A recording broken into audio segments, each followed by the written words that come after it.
Somebody said I should do the latest episode all about dice, and I thought, yeah, why not? So I've brought my own. And then somebody said it's not that kind of dice.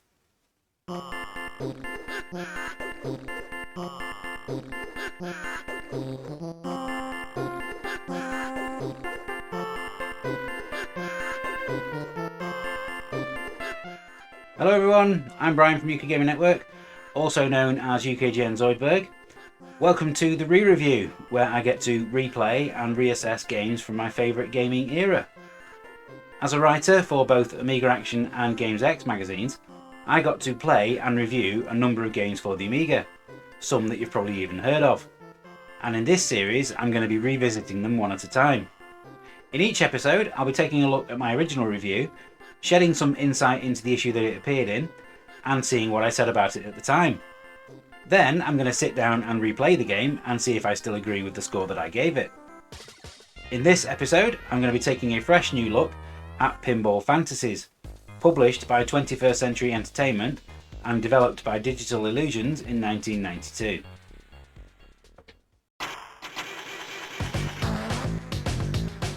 The Amiga demo scene has always been an incredibly popular way for talented programmers, artists and musicians to show off their work to the world.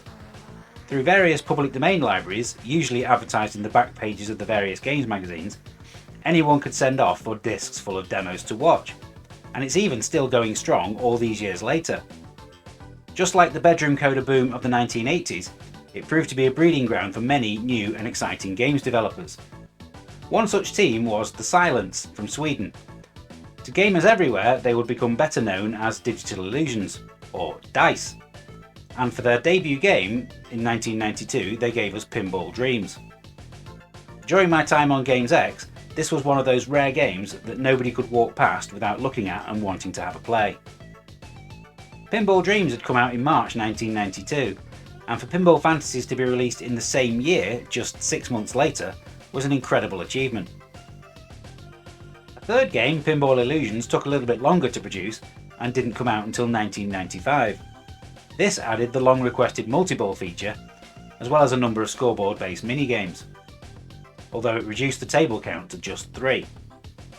The PC version did however include a fourth table called the Vikings, and this was also included in the PlayStation remake that was released in 1996, retitled True Pinball and published by Ocean Software. In addition to the 3 pinball games, the team would also produce the platform puzzler Benefactor, which was published by Psygnosis.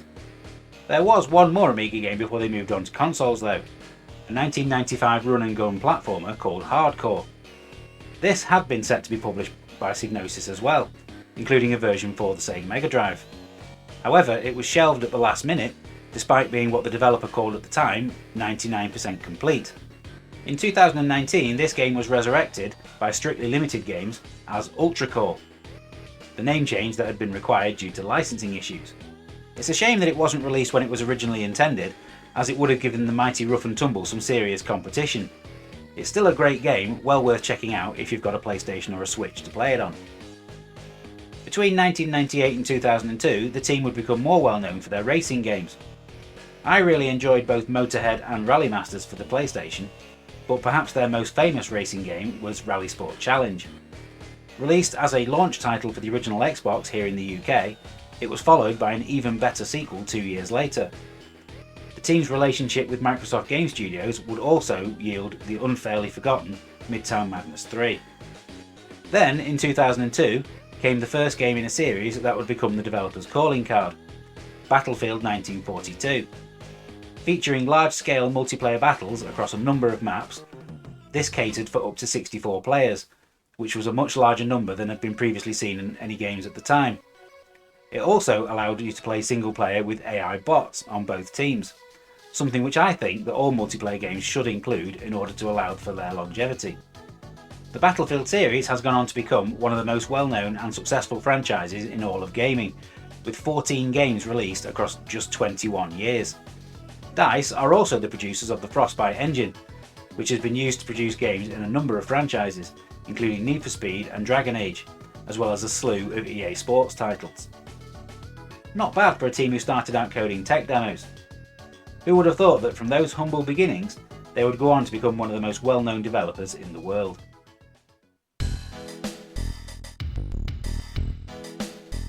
My review of Pinball Fantasies appeared in issue 38 of Amiga Action from November 1992. A playable demo of the game appeared on one of the cover discs, allowing you to play the Partyland table with infinite balls for 5 minutes. There were also demos of the Chaos Engine and Zool on the second disc. I had driven down to the 21st Century offices in Oxfordshire in order to play the game and secure the exclusive review for the issue. A 300-mile round trip that was well worth the effort. I scored it a mighty 95%, which was the highest score I ever gave in one of my reviews, and it was already a very high scoring issue thanks to games such as Saber Team and Curse of Enchantia. I had wondered how on earth the developer would be able to improve on a game that was so close to perfection, and as it turned out, it was really easy. Pinball Fantasies remained just as playable as the first game, but with larger, more feature-filled tables. I was especially impressed with the new and improved scoreboard, which made things far easier to read and understand during gameplay. Wow, I'm totally stunned. Fantasies has succeeded in making dreams look dull and boring. You'll be playing it for years to come. Now let's see if I remain just as impressed playing it today. It's time for the playtest. Okay, so I thought the easiest way to do this playtest is going to be to play through each of the 4 tables in turn. So let's start with Partyland, which is the circus themed one.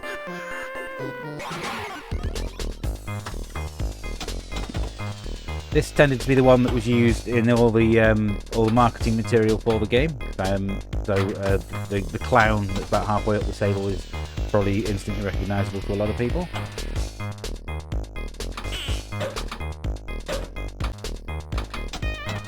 If you played Pinball Dreams, then one of the first things that you will have noticed with this one is that the tables are a little bit longer.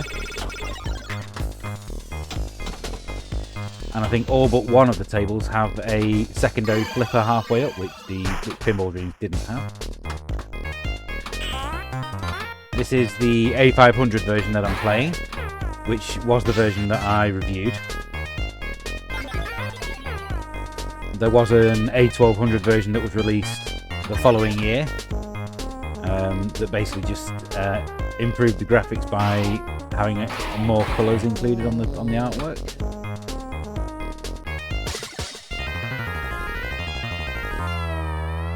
The inclusion of the dot matrix display to show the little animations at the top was a neat little touch in this sequel as well. Perhaps the most important aspect to get right in all of these pinball games was the responsiveness of the controls. And unfortunately, the keyboard controls are incredibly responsive. So if you're going to attempt to play this on the A500 Mini, I would strongly suggest that you buy yourself a USB keyboard to plug that in. So that's Partyland. Let's have a look at the next table.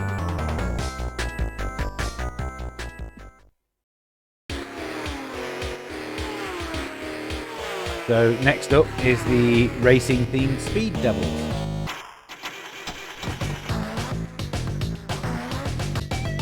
As you can see, this table makes a slightly better use of the secondary flipper.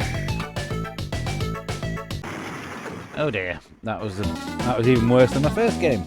Let's have a look at the third table.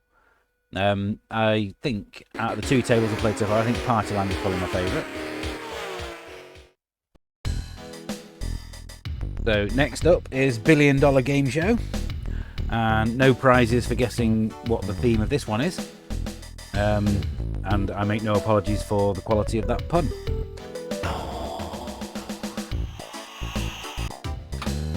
I think each of the tables are suitably different to each other to make them look like little games in themselves. I'm trying to work out all the different modes and ways of doing things. Trying to work out the different ways of doing everything on each table is incredibly satisfying. I think to fully appreciate just how good a job Digital Illusions did on these pinball games, you have to have seen what pinball games were like prior to these ones coming out. Essentially, both Dreams and Fantasies were so much faster and smoother than anything that had come before. I could quite happily sit and play one of the tables on this game for hours and hours on end.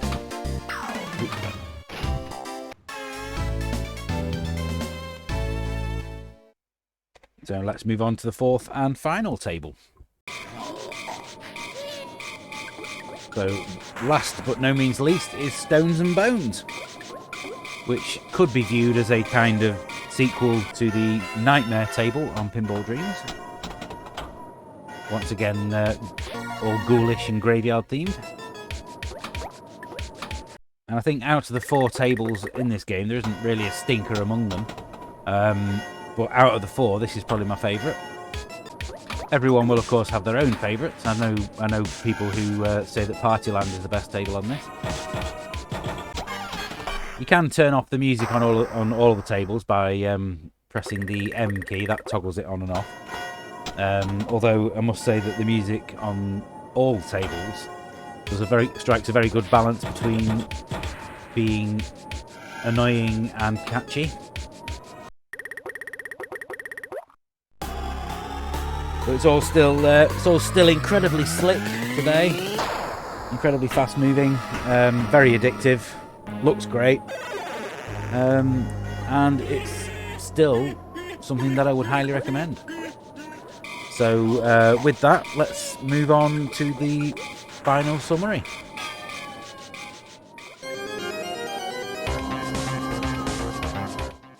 Digital Illusions and their Pinball trilogy are the reason that I like pinball games so much today. Before Pinball Dreams came along, I didn't really have an interest in playing them, as I didn't really understand the intricacies of how tables worked. Now, games like Pinball FX and Demon's Tilt are almost permanent fixtures on every console that I own. Tables in this game are definitely bigger than the ones in Dreams, and the extra flippers give them a more interesting flavour. The animations on the dot matrix score tables are an especially nice touch too. The only real disappointment is that it still doesn't have multi-ball on any of the tables. Although the other 2 have their charms, Partyland and Stones and Bones are easily the standout tables, and I found myself wanting to play these 2 the most.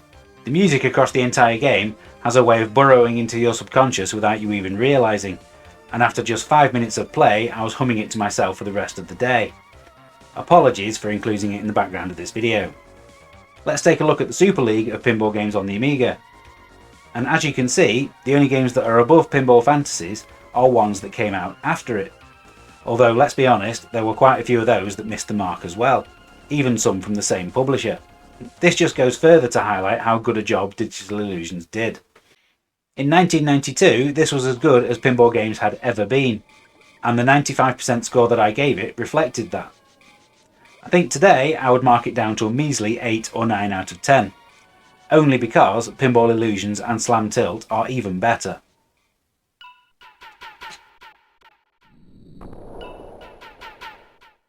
Thank you for watching this episode of the Re-Review. I really hope you liked it. If you did enjoy it, there are 22 more just like it right here on the channel, and I've even put them all into a playlist right here to make it easy for you to find them. Please make sure you give us a like and subscribe to show your support for what we do. I'm going to be back in 2 weeks' time with another episode, and if you want to know what game I'm going to be playing then, stick around to the end and I'll give you a nice little musical hint. If you want to catch up on what games I'm currently playing and any information about upcoming episodes, you can follow me on Twitter at UKJNZoidberg. Until next time, thank you for watching, happy retro gaming, and I'll see you all soon.